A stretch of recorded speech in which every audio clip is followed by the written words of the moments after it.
اللہ مستطعتم واسمعوا واطیعوا، اللہ سے اپنے طاقت کے مطابق ڈرو، اللہ کی بات کو محبت سے سنو اور کرنے کی نیت کر لو، پھر آگے اللہ پاک آسان کر دے گا۔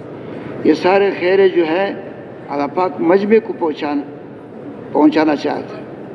جتنا مجمع توجہ سے بیٹھے گا، آپ لوگ یقین رکھیں کہ ادھر اس ممبر پر سیروزے والا بھی بیٹھے گا نا، اللہ پاک اس کے قلب کو جاری کر دے، اسی وجہ سے توجہ سے بیٹھے۔ اور یہ جو آپ ہمارا جو مجمع ہے، یہ شب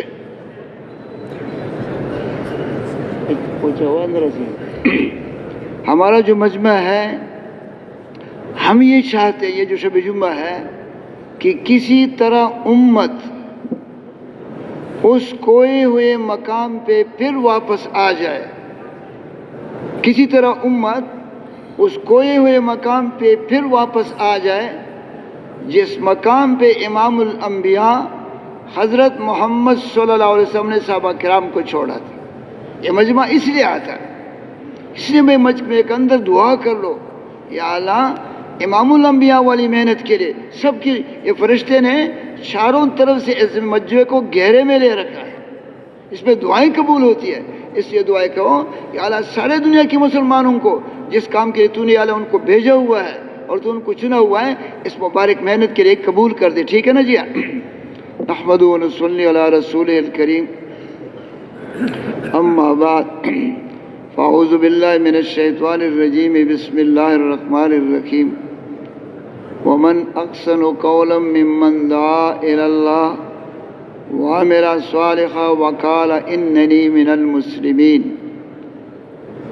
وقال اللہ تبارک و تعالی کنتم خیر امت اخرجت للناس تأمرون بالمعروف وتنہون عن المنکر وتؤمنون باللہ۔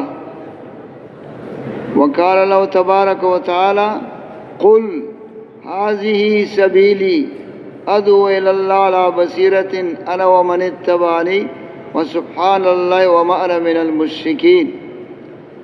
وقال النبی صلی اللہ علیہ وآلہ وسلم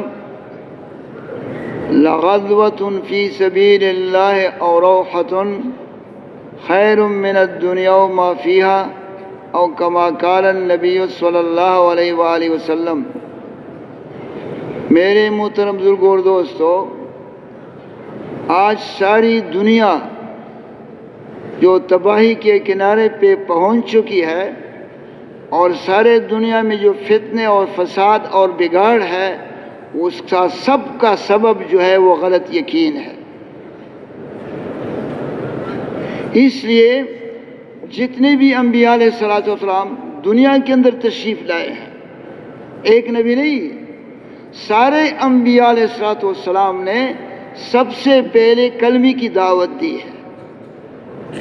اور یہ بات غور سے سن لو، کلمے کی دعوت کے بغیر یقین کبھی بھی نہیں بنے گا۔ یہ دعوت جو یقین جو ہے، یہ سارا بگاڑ اس کا ہے۔ اس لیے کلمے کی دعوت ہر ساتھی روزانہ دے گا، کلمے کی دعوت کے بغیر یقین نہیں بدلے گا۔ اب کلمے کی دعوت دیں گے کیسے؟ سارا قرآن اس سے بھرا پڑا ہے۔ اب انسان اپنے آپ پہ سوچے، هل اتى على الانسان حين من الدهر لم يكن شيئا مذكورا۔ اللہ، یہ تو سمجھو بیٹھے ہوئے ہو نا، یہ جو تمہیں جو اپنے آپ کو نظر آ رہا ہے، ایک زمانہ ایسا تھا کہ ہم سب کا وجود ہی نہیں تھا، یعنی ہم تھے ہی نہیں۔ وفی انفسکم افلا تبصرون، اپنے میں سوچتے نہیں ہو؟ اللہ نے ہمارے اوپر احسان کیا، ہمیں پیدا کیا، ہمیں صرف پیدا نہیں کیا، اللہ اکبر، یہ ساتوں زمین اور آسمان، ان کے اندر جتنا نظام ہے، یہ سب کا سب اللہ پاک نے انسان کے لیے پیدا کیا، اللہ اکبر۔ لا تأخذہ سنۃ ولا نوم، اللہ پاک کو نہ اونگ آتی ہے اور نہ نیند آتی ہے. لیکن ہمارے لیے وَمِن رَحْمَتِهِ جَعَلَ لَكُمُ اللَّيْلَ وَالنَّهَارَ لِتَسْكُنُوا فِيهِ وَلِتَبْتَغُوا مِن فَضْلِهِ وَلَعَلَّكُمْ تَشْكُرُونَ کہ میں نے تمہارے لیے اپنی رحمت سے رات کو بنایا ہے اور دن کو بنایا ہے تاکہ تو اس کے اندر رات کے اندر آرام کر لے اور دن میں اپنا کام کرے. کیسا قریبوں کا قریب ہے کہ نہ خود سوتا ہے اور نہ نیند آتی ہے. ہمارے آرام کا خیال ہے. بتاؤ اس اللہ پاک کو ناراض کرنا بہت بڑا ظلم ہے. جو ہمارے آرام کا بھی خیال کرتا ہے. یہ دنیا میں جو پھیلا ہوا نقشہ ہے یہ تو اللہ پاک نے اپنی قدرت سے بنایا ہے. یہ جو اسے عبداللہ صاحب کہتے ہیں کہ جب یہ زمین سے پیداوار کو دیکھو تو تم کہو کہ اے آنکھ تو اندھی ہے تو مجھے غلط خبر دے رہا ہے. زمین سے نہیں ہو رہا ہے, کسان کی محنت سے پیدا نہیں ہوتا ہے. یہ ضروری ہے کہ کیونکہ اللہ پاک نے اس کا ایک قانون بنایا ہے. زمیندار دانا ڈالے گا, پانی دے گا, ہل چلائے گا, رکھوالی کرے گا, آگے کچھ نہیں کر سکتا. سارے دنیا کے زمینداروں کو چیلنج ہے, ایک گندم کا دانہ بھی پیدا نہیں کر سکتے. اس سے اللہ پاک نے کراس لگایا ہے. یہ نفی جو ہے یہ کراس ہے. اَأَنْتُمْ تَزْرَعُونَ وَأَمْ نَحْنُ الزَّارِعُونَ. پھر جب یہ زمیندار ڈالتا ہے پھر قدرت حرکت میں آ جاتی ہے. وہ کمپل جو نکلتی ہے, پھر جب وہ بڑا ہوتا ہے پھر خوشا لگتا ہے. یہ سب کا سب اللہ کی قدرت سے بنتا ہے. اور خوشی کے اندر پہلے وہ پردے لگے, پھر اندر میں دانہ کوڑ ڈالتا ہے. لا الہ الا یہ کلمہ ہے. وہ دانہ خدا کی قدرت سے ڈال, قدرت سے اس میں پیدا ہوتا ہے. اس کو ہم خوب بیان کریں گے. یسقا بماء واحد ونفضل بعضها على بعض في العقول. جی ہم سوچتے نہیں ہیں. زمین ایک ہے, پانی ایک ہے. یہ چیزوں کو تو دیکھیں نا, میوے, سبزیاں, مختلف قسم کے دانے. اللہ اکبر, یہ زمین نہیں ہے. اب اس پہ سوچیے اللہ تو کیسی قدرت کا مالک ہے. مٹی ایک ہے اور پانی ایک ہے اور مختلف قسم کی چیزیں پیدا کر رہا ہے. یہ زمین سے تو پیدا نہیں ہوتی ہے, یہ اللہ پاک کی قدرت سے. یہ تم سب کو معلوم ہے. یہ نہیں کہ یہ مجمع جو بیٹھا ہوا ہے ان کو یہ معلوم نہیں ہے, لیکن ان کو کہنا پڑے گا اور ایسا کہنا پڑے گا. الذی, وہ اللہ جو ہمارے لیے زمین سے میوے پیدا کرتا ہے, جو ہمارے لیے زمین سے سبزیاں پیدا کرتا ہے, جو ہمارے لیے سے غلے پیدا کرتا ہے. لا الہ الا اللہ. اس کو روزانہ بولنا پڑے گا. انظروا الى ثمره اذا اثمر وينعي ان في ذلكم لآیات لقوم یؤمنون. کہ ادانا ایسا نہیں کہ فوراً میوہ قاری صاحب لے لیتا اور کھا لیتا ہے. اے قاری صاحب میوہ ہاتھ میں لے لو, پھر اس کو دیکھو کہ ہمارے رب یہ پہلا میوہ تو ایسا نہیں تھا. پھول لگا, پھول کے اندر گٹلی لگی, گٹلی تیرے قدرت سے بڑی ہو گئی, پھر تو نے اس کو بڑا کیا, پھر تو نے اس کو مٹھاس ڈالا. اب یہ مورے ہمارے رب تمہارے اوپر کتنا مہربان ہے. وہ جو سورہ رحمان میں فَبِأَيِّ آلَاءِ رَبِّكُمَا تُكَذِّبَانِ. امام الانبیاء نے صحابہ کرام سے پوچھا کہ تم سے تو جنات اچھے ہیں. جب وہ یہ آیت سنتے ہیں لا بِشَيْءٍ مِّن نِّعَمِكَ رَبَّنَا نُكَذِّبُ فَلَكَ الْحَمْدُ. اللہ پاک کی چیزوں, اللہ پاک کی چیزوں کو دیکھ کر کے, مخلوق جو ہمارے استعمال, اس کو دیکھ کر کے ہم خوشی سے نعرے لگائیں. یا اللہ تیری قدرت سے پیدا ہوئے ہیں. یا آدمی نہیں الم نجعل له عینین. قاری صاحب یہ جو دو آنکھیں ملی ہے, کبھی آپ نے یہ کہا الم نجعل له عینین ولسانا وشفتین وہدیناہ النجدین. یا اللہ ایسا کہو, یا اللہ یہ آنکھیں تو نے دی ہے. اگر میری آنکھیں جو, یا اللہ میں کتنی مشقت کے اندر ہوتا. اب جب تو یہ باتیں کر رہا ہے تو اللہ پاک عرش پہ اس کو سن رہا ہے. ان باتوں کی سننے پہ اللہ اتنا خوش ہوتا ہے کہ تمہارا ذکر فرشتوں کی مجلس میں کرتا ہے. یہی بات ہے، اس کو پھر اللہ پاک کی محبت ہے، لیکن یہ روزانہ بولنا پڑے گا، یا اللہ زبان تو نے دی ہے، اگر زبان نہیں ہوتا تو قاری صاحب کیسے پڑھاتے تھے نماز؟ اگر آنکھیں نہیں ہوتی کیسے چل سکتے؟ یہ ہونٹے نہیں ہیں، وہ لسان و شفتین، یہ دونوں ہونٹے دور کر دو بول نہیں سکتے، لیکن اگر ہونٹے دور کر دے، دور سے دیکھے بھائی بس شکل نظر آؤ، اللہ پاک کی اللہ پاک کی قدرتوں کو بیان کرو، ٹھیک ہے نا جی؟ ہاں جس چیز کو دیکھو فوراً کو کہ اللہ پاک نے اس کو بنایا ہے۔ اب آپ یہ دیکھو یہ سامنے نہیں ہے کتنے ستون ہیں یہ چھوٹے سے دماغ اس کے اندر، یہ مسجد میں اللہ الذی، اللہ وہ ذات ہے رفع السماوات بغیر عمد ترونها، اللہ وہ ذات ہے جس نے آسمان کو بغیر ستونوں کے کھڑا کر دیا، اللہ کے امر میں جکڑا ہوا ہے، کھڑا ہے۔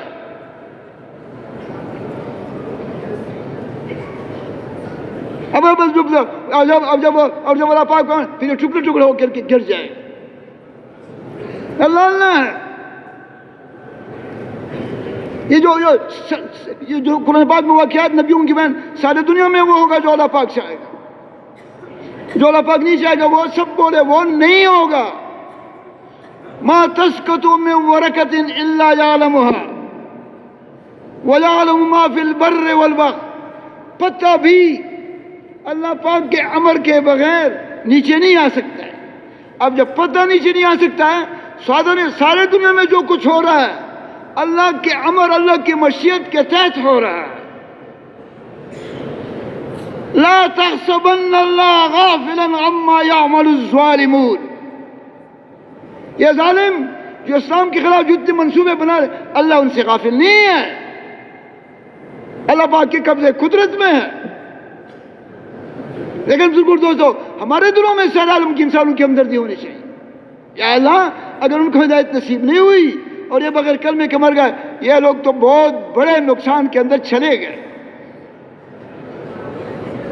ایسے ربیع بن عامر رضی اللہ عنہ جب وہ ایران کے بادشاہ کے پاس چلا گیا، اللہ میں دعا کرو یا اللہ جو یقین اور جو ایمان تو نے صحابہ رضوان اللہ عنہم کو نصیب کیا تھا یا اللہ اس کا ایک ذرہ ہم کو بھی نصیب کر دے۔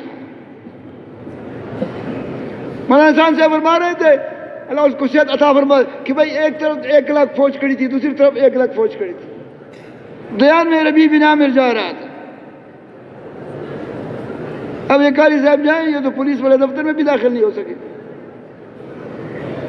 اب 2 لاکھ کے فوجوں میں درمیان میں جا، چہرے پہ کوئی تاثر نہیں ہے فوجوں کا، کیونکہ کلمہ کا مقصد لا الہ الا اللہ۔ سارے دنیا نقشے بھی اللہ نے بنائے ہیں، سارے دنیا کے نقشے ان سے وہ ہوگا جو کون چاہے گا، زور سے بولو، جو اللہ چاہے گا وہ ہوگا، جو اللہ پاک نہیں چاہے گا وہ نہیں ہوگا۔ پھر ڈرتے کیوں ہو؟ ڈرتے اس لیے ہو، یاد رکھو کہ اس امت نے اس مبارک کام کو چھوڑا ہوا ہے جس کے لیے امت بھیجی گئی ہے۔ امت اپنی شان کو کھو بیٹھی ہے۔ حالانکہ صحابہ کی تاریخ لے لیں، عمر فاروق رضا کے زمانے میں قرآن کے 6 نسخے تھے،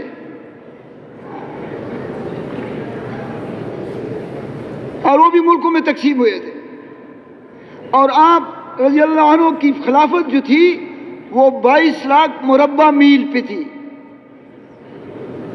اب بتاؤ جب قرآن کی 6 نسخے تھے 22 لاکھ مربع میل تو آدھی دنیا ہو گئی، آدھی دنیا پہ اس کی خلافت تھی۔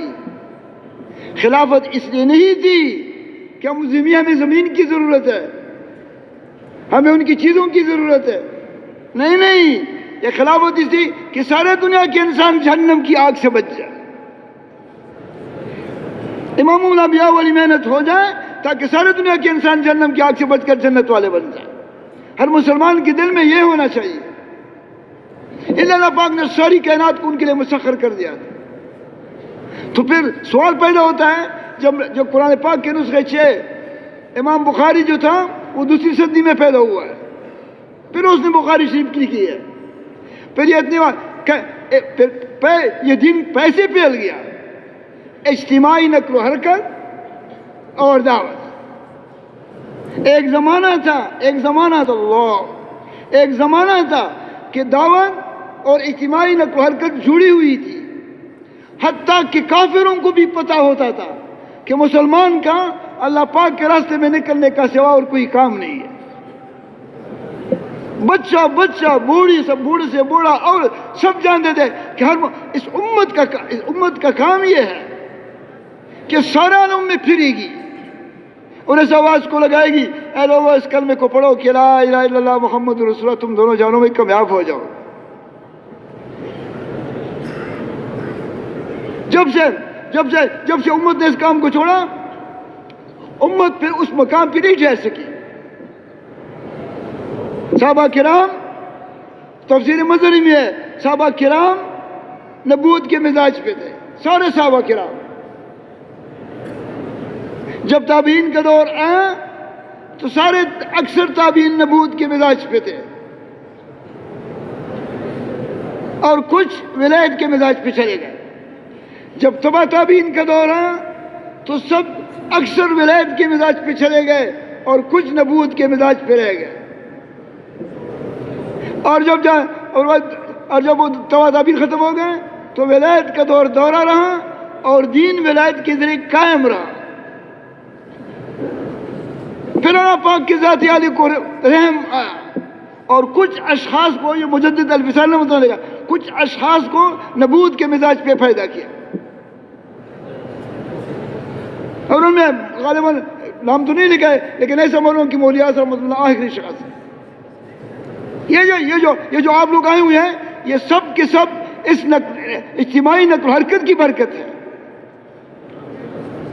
یہ کفر ایک دن بھی نہیں ٹھہر سکے گا اگر پوری امت مسلمہ اس مبارک کام کے اوپر آ جائے اور ان کے دل سارے عالم کے انسانوں کی خواہش سے بھرے ہوئے ہیں۔ شرط ہے ہمیں کسی ملک کی نہ کرنسی چاہیے، نہ ان کی چیزیں چاہیے، نہ ان کی زمینیں چاہیے، نہ ان کے عمارات چاہیے، نہ ان کے سڑکیں چاہیے۔ ہم تو یہ چاہتے ہیں کہ سارے دنیا کے انسان حضرت محمد صلی اللہ علیہ وسلم کی امت یہ ہے۔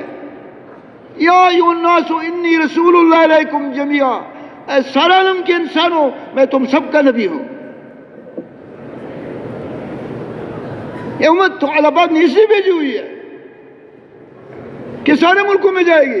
جب یہ پھریں گی، مولانا عبد الرحمن صاحب کہ جب امت نمازیں پڑھتے ہوئے، قرآن پاک کی تلاوت کرتے ہوئے، ذکر کرتے ہوئے اللہ پاک کے راستے میں پھرے گی تو ان کے چہروں سے نور نکلے گا،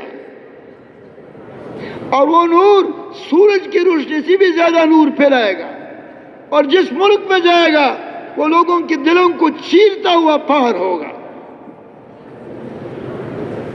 اور اسلام کے اندر داخل ہونا شروع ہو جائے گی۔ لیکن کتنی کم قسمتی کہ جس امت کو اللہ پاک نے اتنا مبارک شان دیا ہوا ہے، وہ امت وہ اپنا کاروباروں میں بیٹھی ہوئی ہے۔ یہ تو اللہ پاک مفت میں دے گا۔ وہ صحابہ کرام جو تبوک میں جا رہے تھے، یہ اقوال خود سوچے سارا مجمع کہ اگر ایک آدمی مقروض ہو تو اس کو کتنی فکر ہوگی۔ یہودیوں کی مقروض کھجور کا فصل پکا ہوا ہے۔ یہ تو ان لوگوں سے پوچھو جو کھجور کے فصل کو جانتے کہ جب پک جائے اتنی گرمی ہوتی ہے کہ ہفتے میں خراب ہو جاتی۔ یہودیوں نے کہا کہ عجیب لوگ ہو کہ پکا ہوا رزق چھوڑ رہے ہو اور ہمارے مقروض ہو۔ تو انہوں نے جو جواب دیا، اللہ صحابہ کی قبروں کو نور سے بھر دے۔ وہ رجال تھے، رجال لا تلہیہم تجارۃ ولا بیع عن ذکر اللہ، نہ خرید و فروخت ان کو اللہ پاک کے راستے سے منع کر سکتی تھی۔ تو انہوں نے کہا اس میں کوئی شک نہیں ہے کہ ہم رزق کو چھوڑ رہے ہیں، ہم کس کے پاس جا رہے ہیں؟ رزاق کے پاس جا رہے ہیں۔ اللہ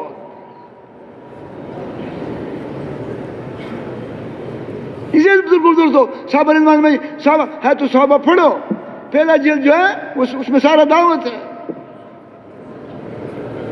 آپ جب دوسری تیسری جلدیں پڑھ لیں تو آپ حیران ہو جائیں گے کہ صحابہ رضوان المعین جو ہیں دعوت کے ساتھ انفرادی ایسے اعمال کیسے کرتے تھے۔ کیونکہ صحابہ کرام ایک منٹ کو بھی ضائع نہیں کرتے تھے، یا اجتماعی اعمال میں لگے ہوئے تھے یا پھر جو ہے نماز جماعت کرتے تھے. اسی میں بالکل دوستو یہ جو کلمہ لا الہ الا اللہ محمد رسول اللہ، لیکن مفہوم کلمہ کا کیا ہے؟ ساری دنیا میں وہ ہوگا جو اللہ پاک چاہے گا، اور جو اللہ پاک نہیں چاہے گا وہ نہیں ہوگا. اب مریم علیہ السلام کے پاس فرشتہ آیا، فارسلنا الیہا روحنا فمتمثل لها بشرا سویا، کہ ہم نے اس فرشتہ بھیجا اس کے پاس. تو فرشتے تو اس نے کہا، اس نے فرشتے سے کہا قالت انی اعوذ بک ان اعوذ، کہ میں تم سے پناہ چاہتا ہوں، پناہ چاہتی ہوں. انہوں نے کہا نہیں، میں انما انا رسول ربک لأہب لک غلاما زکیا، میں تو اللہ کا بھیجا ہوا فرشتہ ہوں، میں تمہیں بچی کی خوشخبری دے رہا ہوں. جو اللہ پاک چاہے گا سب بولے وہ ہوگا، جو اللہ پاک نہیں چاہے گا وہ نہیں ہوگا. اب آدم علیہ السلام کو مٹی سے پیدا کیا، اللہ کیسا عظیم الشان رب ہے. حوا علیہ السلام کو اس کی پسلی سے پیدا فرمایا. مریم علیہ السلام کو بغیر باپ کے پیدا، عیسیٰ علیہ السلام کو بغیر باپ کے پیدا کیا. جب فرشتے نے پھونک مارا فوراً یہ نا قاری صاحب تو سمجھتا ہے کہ بھائی 9 مہینے نہیں، اللہ پاک کسی چیز کا پابند نہیں، وہ جس وقت میں جو چاہتا ہے وہ ہوتا ہے. اب پھونک ماری، پورا بچہ بن گیا، درد ذہن بھی شروع ہو گیا، اور اس نے کھجور کے تنے کے نیچے پناہ لی. وَهُزِّي إِلَيْكِ بِجِذْعِ النَّخْلَةِ تُسَاقِطْ عَلَيْكِ رُطَبًا جَنِيًّا.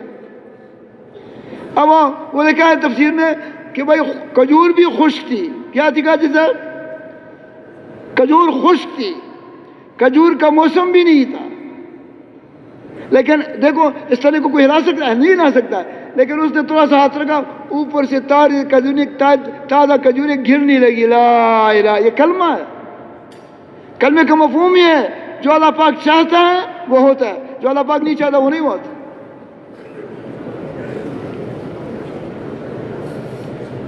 محمد قاسم نانوتوی رحمۃ اللہ علیہ، ایک عیسائی پادری سے اس کا مقابلہ ہوا. ایک عیسائی پادری نے کہا کہ ہمارا نبی آپ کی نبی سے بہت اونچا ہے، کیونکہ وہ مردوں کو زندہ کرتا تھا اور آپ ہمارا نبی مردوں. تو محمد قاسم نانوتوی رحمۃ اللہ نے جب سنا تو اس نے کہا کہ اگر میں زندہ کر دوں، تو انہوں نے کہا کہ اگر تو زندہ کر دے تو پھر ہم اس سید کو چھوڑ دیں گے.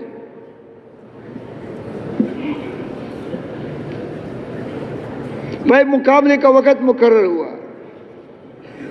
اب جب دن قریب آ گئے تو طالب علم اس کے پنڈلیاں دبا رہا تھا. اس وقت طالب علم بھی ولی ہوتے تھے.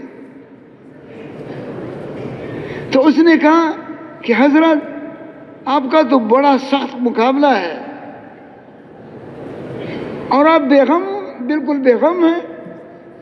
اس نے کہا طالبہ، عیسیٰ علیہ السلام زندہ نہیں کرتا تھا، بِإِذْنِ اللہ میں بھی زندہ نہیں کر سکتا ہوں. لیکن اگر قیامت کے دن مجھ سے اللہ پاک پوچھے کہ اے قاسم، تیرے سامنے تیرے نبی کی شان میں بے ادبی ہو رہی تھی، تو میں تمہیں کیا جواب دوں؟ میں نے تو یہ کہ اللہ پاک مجھ سے نہ کہے، میں نے تو کہہ دیا کہ میں زندہ کروں. زندہ تو اللہ پاک کرے گا.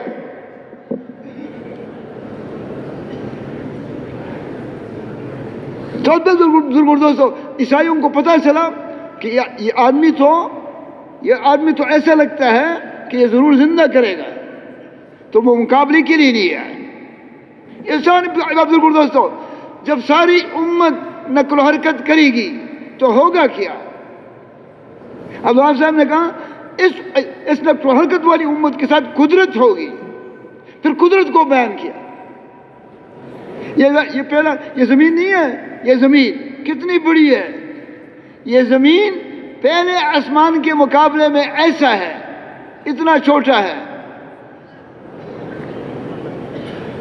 جیسے ایک بہت بڑے میدان میں انڈا رکھ، اور یہ میں نے ایک وہ کتاب میں بھول گیا پڑھا تھا کہ زمین پیال آسمان جو ہے کھڑے ہوئے پانی سے بنا ہے اور اونچائی 500 سال ہے. یہ نہیں جو تم آسمان کو تمہیں حد نہیں، یہ آسمان بہت بلند ہے. پھر دوسرا مان لو ایسے مختلف چیزوں سے بنے، تو کہتے ہیں کہ دوسرا آسمان پہلے کے مقابلے میں اتنا بڑا ہے، یعنی پہلا آسمان دوسرے کے مقابلے میں انڈی کی طرح، ایسے تیسرا چوتھے کے مقابلے میں، چوتھا پانچویں کے مقابلے میں، پانچواں چھٹے کے مقابلے میں، چھٹا ساتویں کے مقابلے میں، ساتواں عرش کے مقابلے میں. یہ ساتواں آسمان جو ہیں اور ساتواں آسمان ساتوں زمینیں عرش کے مقابلے میں ایسا ہے جیسے انڈا. اور عرش کو اللہ پاک کی قدرت نے گھیرے میں لے رکھا ہے.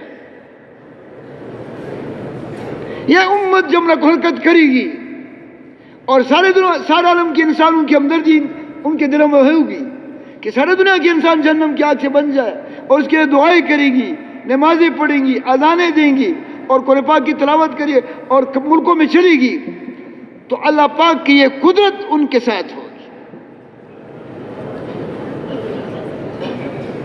یہ قدرت کا کون مقابل کر سکتا ہے؟ وَمَا تِلْكَ بِيَمِينِكَ يَا مُوسَىٰ. موسیٰ علیہ السلام نے پوچھا کہ تیرے ہاتھ میں کیا ہے؟ تو اس نے کیا کہا کہ لاٹھی ہے. اس کو جگہ ہو جائے بھائی مکھیوں کے نہ سے خوما کھو. اب بتا، پھر اس نے جب ڈالا تو پھر کیا بن گیا؟ سب بولے کیا بن گیا؟ سام بن گیا. تو اسے اٹھا گیا نا حاصل سننا چاہیے. پھر سام لاٹھی پھینکی، سام بن گیا. پھر جب دوبارہ پکڑا پھر کیا بن گیا؟ لاٹھی بن گئی. ابھی میں آپ سے سارے مجمع سے سوال کرتا ہوں، جب اللہ پاک نے موسیٰ علیہ السلام کو دکھایا لاٹھی سے سام اور سام سے لاٹھی، سارے دنیا میں جو پھیلا ہوا نقشہ ہے، جو ہتھیار ہے، جو بیڑے ہیں، جو جہاز ہیں، ان سب سے اللہ پاک لاٹھی بنا سکتا ہے نہیں بنا سکتا؟ آپ لوگ بولے، زور سے بولو. پھر ڈرتے کیوں؟ اللہ اللہ ہے ہمارے ساتھ. تو اللہ کی قدرت ہے، جو اس مبارک کام کو کرے گا اللہ کی قدرت ان کے ساتھ ہوگی، کیونکہ اس میں سارے عالم کی انسانوں کی خیرخواہی ہے.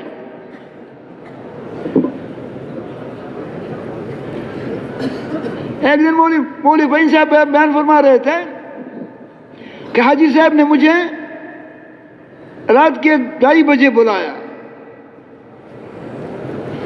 کہ مولوی فہیم، یہ ہو سکتا ہے کہ جتنے کافر دنیا سے رخصت مر چکے ہیں، کوئی ایسی حدیث ہے، کوئی ایسا طریقہ ہے کہ ان کی بھی مغفرت ہو جائے. اتنا ڈر تھا اس کے دل میں. تو ان مولوی صاحب نے کہا کہ میں نے کہا ایسا تو نہیں ہو سکتا.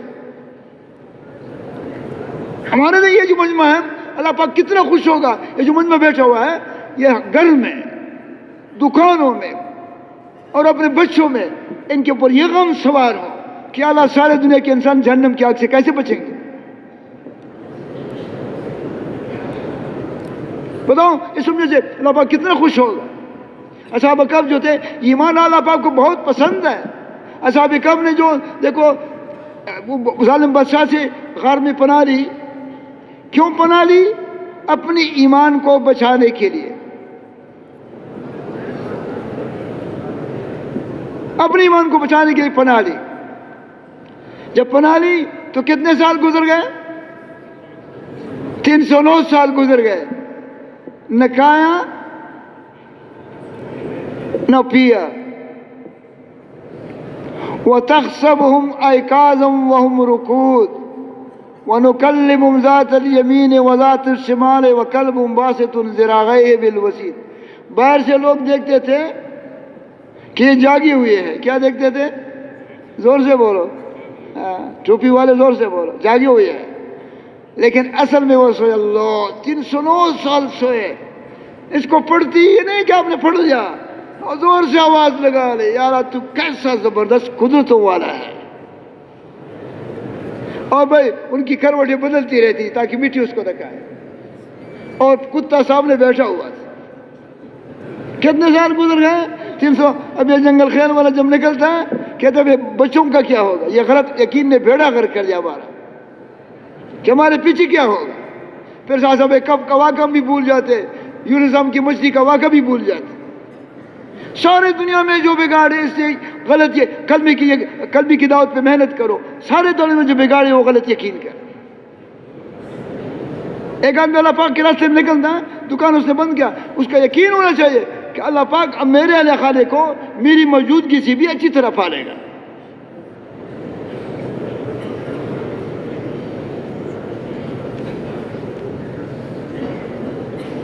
تو اللہ پاک ہم کلمی کے اور ضرور محمد رسول اللہ. پھر آپ خود سوچے, اللہ جل قل ان کنتم تحبون اللہ فاتبعونی یحببکم اللہ ویغفر لکم ذنوبکم واللہ غفور الرحیم. اگر ہم چاہتے ہیں کہ ہم اللہ پاک کی محبوب مجھے اللہ پاک امام الانبیاء کی اتباع کرو. ابھی آپ لوگ تو دیکھیں تو صحیح, غیر مسلم تو چھوڑ دے یار بھائی, ہمارے گھروں میں اللہ کتنا ظلم ہے. جس مٹی سے امام الانبیاء کا عطر جسم مبارک لگا ہوا وہ مٹی اللہ پاک کو عرش سے زیادہ محبوب ہے. تو وہ اعمال جو امام الانبیاء کے جسم عطر سے نکلے تھے وہ کتنے اللہ پاک کو محبوب ہوں گے. غیر مسلموں نے یہ بات داخل کر دی ہے کہ یہ سنت تو ہے. ارے جی سنت تو ہے, ایک سنت ساری کائنات سے قیمتی ہے. محمد صلی اللہ علیہ وسلم کی جسم سے نکلے ہوئے اعمال ساری دنیا سے قیمتی ہے. ہم یہ چاہتے ہیں کہ ساری دنیا میں, ساری دنیا کی زندگی میں وہ زندگی آ جائے جو امام الانبیاء نے گزاری تھی.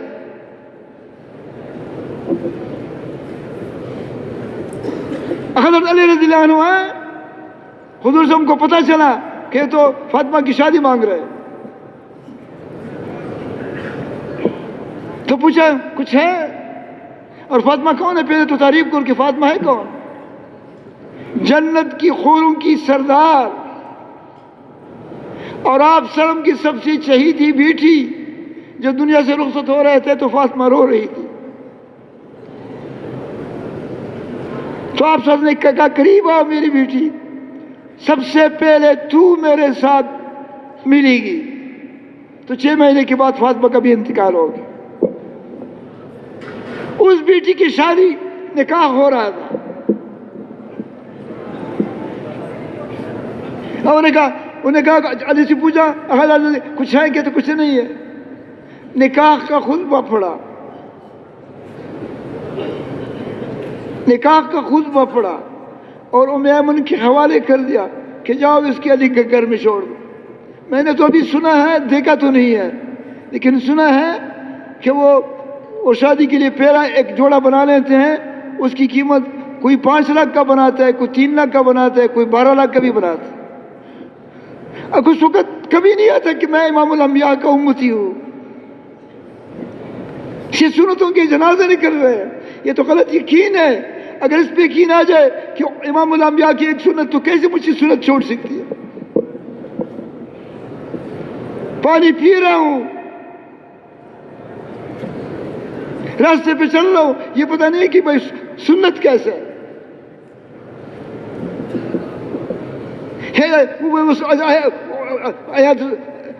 حاجی صاحب نے فرمایا ایک دفعہ کہ میں یوسف سے فرما رہے تھے کہ ہمارے محمد صلی اللہ علیہ وسلم صحابہ کرام کی زندگی میں ایسے پیوست ہو گئے کہ زندگی کے خوشنما سے خوشنما واقعات اور دردے سے دردے واقعات ان کو ان اعمال سے نہ ہٹا سکے.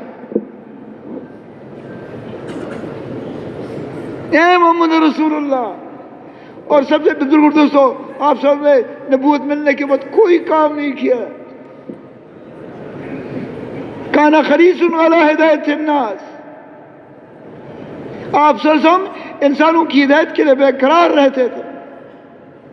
ان تغرس علی ہداہم فإن لا یہدی من یضل. اے محمد صلی اللہ علیہ وسلم, اگرچہ آپ انسانوں کی ہدایت کے لیے بے قرار ہیں, لیکن اللہ پاک گمراہوں کو ہدایت نہیں دیتا. فلا تذهب نفسك عليهم خسرات. اے محمد صلی اللہ علیہ وسلم, اتنا غم بھی نہ کرے کہ تیری جان چلی جائے. اسی میں ضرور دوستو یہ دعا مانگو یا اللہ وہ درد و غم سارے عالم کی انسانوں کی ہدایت کا جسے تو نے حضور صلی اللہ علیہ وسلم کا قلب اثر بھرا تھا، اور تو نے پھر وہ درد و غم حضور صلی اللہ علیہ وسلم کی سینہ اثر سے صحابہ کرام کی قلوب میں منتقل فرمائی، جس سے صحابہ سارے عالم میں پھرنے کے لیے بے قرار ہو گئے۔ اے ہمارے رب وہ درد و غم سارے عالم کی انسانوں کی ہدایت کی ہمیں بھی نصیب فرما دے۔ پھر مزہ کرے گا نکلنے میں، پھر ہر ایک آدمی کہے گا مجھے دور سے دور بھاج دو۔ اس لیے یہ جو یاربت ہیں ان کو دعائیں کرو، ان کے آبا و اجداد نے دین پہنچایا ہوا ہے۔ اللہ صحابہ کی قبروں کو نور سے بھر دے۔ صحابہ رضوان اللہ نے مدینہ منورہ چھوڑا، مکہ معظمہ چھوڑا۔ اب آپ خود سوچیں، نہ ان کو زبان آتی تھی نہ راستے کا پتہ تھا، کتنی مشقت میں یہ ہمارے ملک میں داخل ہو گئے ہوں گے، اور یہ علاقہ ہندوؤں کا تھا۔ اگر صحابہ نہ آتے یہ مجمع جو بیٹھا ہوا ہے اس کو حق نصیب نہ ہوتا۔ اللہ نے غلے تو اللہ پاک پیدا کرتا ہے، غلے تو اللہ پاک پیدا کرتا ہے، لیکن اس کے لیے زمیندار کی محنت شرط ہے۔ اس سے ہدایت تو اللہ پاک کے راستے میں، انک لا تہدی من احببت ولکن اللہ یہدی من یشاء، ہدایت تو اللہ پاک کے راستے میں ہے، لیکن ہدایت کی امام الانبیاء کی محنت شرط ہے، شرط۔ اور اس میں سب سے پہلی بات ہے اجتماعی نقل و حرکت۔ ایک آدمی کتنا نیک کیوں نہ ہو اس کو تو جنت ملے گا، لیکن اجتماعی نقل و حرکت کے بغیر کبھی بھی اس کے دل میں یہ نہیں آئے گا کہ اللہ پاک نے مجھے سارے عالم کی انسانوں کی ہدایت کے لیے بھیجا ہوا ہے۔ اسی میں ہم کوشش کریں کہ اور یہ اجتماعی نقل کو صرف ایک آدمی کی نہیں، یا ایک جماعت کی، پوری امت اس پہ آ جائے۔ ابھی مشر میں ہر مسلمان کو سمجھاؤ کہ ارے مسلمان بھائی تیرا یہ کام نہیں ہے، تو جو دکانوں میں بیٹھو یہ تیرا کام نہیں ہے، تیرا کام تو کلمہ پہنچانا، سارے دنیا کے انسانوں تک پہنچانا ہے۔ وہ اللہ جس اصحاب کہف کو 309 سال بغیر کھائے پیے تو تمہیں نہیں زندہ رکھ سکتا، پھر تو ایسا آئے گا نہیں۔ یہ امت بھیجی ہوئی ہے، امت اپنی شان کو کھو بیٹھی ہے۔ صحابہ نے اس کو سمجھ چکے تھے، اسے میں صحابہ ہے، میں آپ کو صحیح بات بتاتا ہوں، میں تو اتنی دعائیں کرتا ہوں یا اللہ صحابہ کی قبروں کو نور سے بھر دے۔ اگر یہ نہ آتے اس عالموں کو دیکھتی ہی ان کے چہرے چومو، ان کے ماتھے چومو کہ ان کے آباء و اجداد کی برکت سے ادھر دین پہنچا۔ ایسا سارا عالم کلمے کے لیے ترس رہا ہے، اور مسلمان گھر میں بیٹھا ہوا، کتنا بڑا ظلم ہے، کتنا بڑا جرم ہے۔ اللہ نے اللہ تو ظالم نہیں ہے کہ نبوت ختم کر دی، نبوت تو ختم کر دی، لیکن پوری امت کو نبوت کے کام میں شریک کر دیا، پوری امت کی ذمہ داری ہے۔ جمعہ جو دین نظر ایک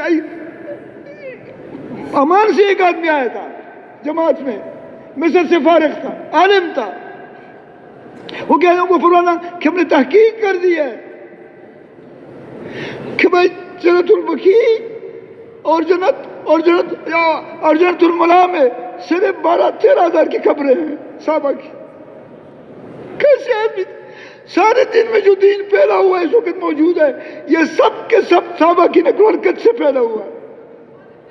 بادبانی کشتی میں سوار ہوتے، وَمِنْ آيَاتِ الْجَوَارِ فِي الْبَحْرِ كَالْأَعْلَامِ إِنْ يَشَأْ يُسْكِنُ الرِّيحَ فَيَظْلَلْنَ رَوَاكِدَ عَلَىٰ ظَهْرِهِ إِنَّ فِي ذَلِكَ لَآيَاتٍ لِكُلِّ صَبَّارٍ شَكُورٍ۔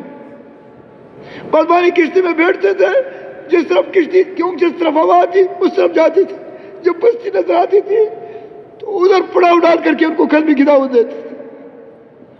انہیں سارے سمندر میں جس تین بستیاں ملیں گی آپ کو وہ صحابہ کی قبریں ضرور ہوں گی۔ صحابہ کی بہت عزت کرو، صحابہ کا اکرام جو ہے وہ ایمان کا حصے میں داخل ہے۔ سارے مسلمانوں کے اوپر ان کا احسان ہے۔ لكن من الله على المؤمنين إذ بعث فيهم رسولا من أنفسهم يتلو عليهم آياته ويزكيهم ويعلمهم الكتاب والحكمة وإن كانوا من قبل لفي ضلال مبين. کیسا عظیم الشان نبی ہمیں اعلیٰ پاک نے دیا ہے، اس نبی کا کام نہ کرنا کتنا بڑا ظلم ہے. صحابہ نے پوچھا امام صلی اللہ علیہ وسلم اب کب راضی ہوں گے؟ وَسَوْفَ يُعْطِيكَ رَبُّكَ فَتَرْضَىٰ، کہ میں اس وقت تک راضی نہیں ہوں گا جب تک میرا ایک امتی جہنم کی طرف چل جائے. اور بھائی اس عظیم الشان نبی کی سنتوں کے جنازے نکل رہے، کتنا بڑا ظلم ہے. کیونکہ ہمارے دل میں سنت کی قدر کی یقین ٹھیک نہیں ہے. ایک آدمی سے 1 لاکھ روپے گم ہو جائے، ساری رات اس کو نیند نہیں آئے گی، لیکن سنت چھوٹ جائے اس کو پرواہ بھی نہیں. اللہ پاک کو سب سے محبوب زیادہ امام الانبیاء کی سنت ہے، اور آپ کا سب سے بڑا کام، سارا عمر آپ کا اس مبارک کام میں لگا. مکہ معظمہ میں ایک دفعہ آپ دعوت دے رہے تھے بھائی دوپہر ہو گیا اور لوگ پتھروں سے مار رہے تھے، مٹی پھینکتے تھے. ایک آدمی نے کہا کہ یہ کون ہے کہ لوگ اس کو پتھر سے مار رہے ہیں؟ اور یہ کہتا یہ تو وہی نبی ہے جس نے نبوت کا دعویٰ کیا. تو حضرت زینب رضی اللہ عنہا رو رہی تھی کہ میرے ابو تو ان کو کیوں دعوت دیتا ہے؟ تو نے کہا بیٹی گھبراؤ مت، غم نہ کر، تیرے ابو کا دین ہر پکے کچے مکان میں پہنچ جائے گا. طائف چلے گئے، آپ کو زخمی کر دیا گیا، لہوحان کر دیں گے، آپ بے ہوش ہو کر کے گر پڑے، اس پہ عرش ہل گیا، فرشتے آئے، لیکن آپ نے بدعا نہیں کی کہ یہ ایمان نہیں لاتے تو اس کی جو اولاد ہماری ایمان لائے گی. آپ صلی اللہ علیہ وسلم کے گردن میں چادر ڈال کر کے کھینچا گیا. کتنی مشقتیں آپ صلی اللہ علیہ وسلم نے برداشت کی ہے. یہ کام امام الانبیاء ہمارے لیے چھوڑ گئے. سارے دنیا کے انسان تک کلمہ پہنچائے. اسی میں بزرگوں دوستوں، یہ جتنا مجمع بیٹھا ہوا یہ نیت تو کر لے کہ انشاءاللہ ہم آج کے بعد پہلا نمبر اس کام کو دیں گے. کس کا ارادہ ہے؟ اب یہ کہ ملے گا کیسا؟ بھائی نماز پہ محنت کر لو. حضرت محمد صلی اللہ علیہ وسلم کو جب کوئی امر پیش آتا تو پھر کیا پڑھتے تھے؟ نماز پڑھتے تھے. نماز پڑھو، یا اللہ اس امت کو قبول فرما دے. یہ امت سمجھتی نہیں ہے، یا اللہ تو اس امت کو قبول فرما. نماز پہ محنت کرو، نماز کا رکوع صحیح کر دو، نماز آہستہ پڑھو، اس کا قومہ صحیح کر دو، اس کا جلسہ صحیح کر دو. میں ادھر نماز پڑھ رہا تھا، ایک آدمی میرے ساتھ کھڑا ہوگا، میں نے 1 رکعت بھی نہیں پڑھی تھی، اس نے 4 رکعت پڑھ کے چلا گیا. شیخ علماء سے پوچھو، مفتیوں سے پوچھو، جاؤ کہ اے مفتی، اے عالم صاحب، اے محدث صاحب، امام الانبیاء نے جو نماز پڑھی ہے وہ ہم کو سکھا دو، اس کا قومہ سکھا دو.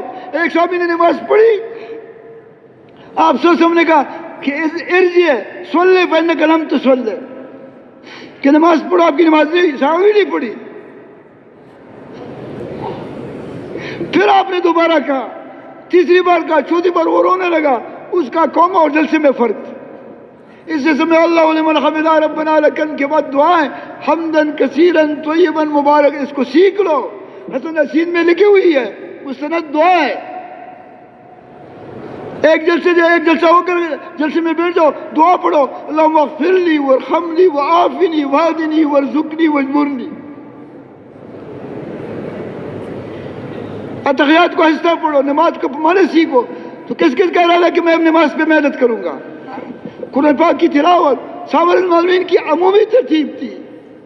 بات دیکھو، یہ جو اعمال ہے نا، اعمال صالحہ کی رحمتوں کو کھینچتی ہے. اور سب سے بڑا عمل ہمارے ساتھ اللہ پاک کو خوب مجمع میں خوب بیان کرو. قرآن کی تلاوت، قرآن تو کتاب ہے، وہ اللہ پاک نے امت کے ساتھ خطاب کیا ہوا. کتنا بڑا ظلم ہے کہ بھائی پڑھ، کمانا تو چھوڑ دو، پڑھنا بھی، پڑھتے بھی نہیں ہے. اگر پڑھتے بہت تو پڑھ. صحابہ رضوان المجمعین کے عمومی ترتیب یہ تھی کہ ہفتے کے اندر ایک قرآن پاک کو ختم کر دو.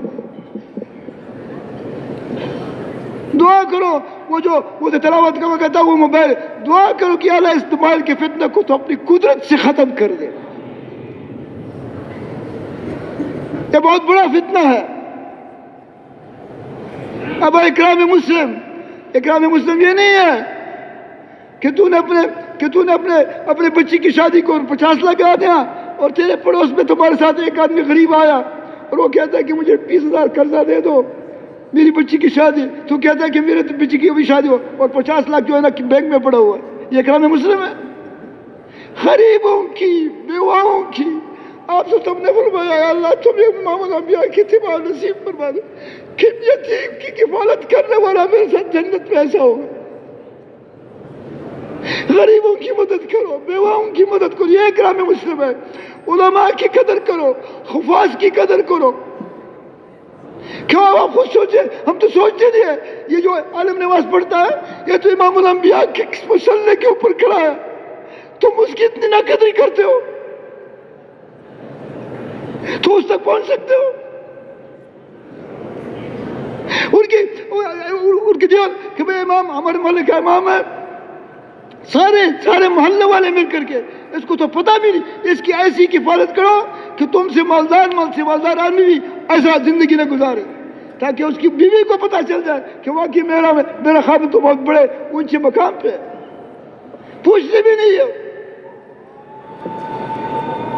کریں گے نا جی, نہ جائے. ہاں جو کچھ کرنا انما الاعمال بالنیات, نیت کر لو, پھر آپ کو کبھی ناراض ہوگے.